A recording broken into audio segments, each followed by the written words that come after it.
British ministers insist plans to ease the lockdown will be modest and closely monitored. The Prime Minister will outline the changes on Sunday.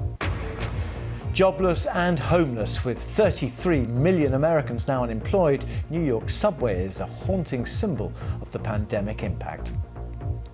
They're trying to figure out how to make ends meet, and so part of how they're doing that is to stand on this line at the Bowery Mission, pick up a to-go meal, and make ends meet that way. France is to begin lifting what has been one of the harshest lockdowns in Europe, bringing an end to 2 months of confinement. The British economy is heading towards its deepest ever recession. A stark warning from the Bank of England about the effect of Covid-19. And marking 75 years since the end of the Second World War in Europe, but there will be no crowds on the streets to celebrate this anniversary. Germany's Bundesliga has confirmed it will resume matches on the 16th of May.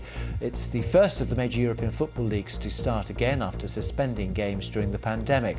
Officials say there will be strict health measures in place and spectators will not be allowed in the stadia, at least for the time being. Brazil has reported more than 600 new deaths caused by the virus, one of its worst days yet, as political row deepens over lockdown measures. President Bolsonaro's government has warned the country is facing economic collapse if lockdown imposed by regional governors and mayors remains in place. The number of people who've died from coronavirus in Sweden has risen above 3,000. The country has allowed bars and restaurants to remain open during the outbreak, but its mortality rate remains lower than other countries like the UK, France, Spain and Italy, where strict lockdowns have been enforced.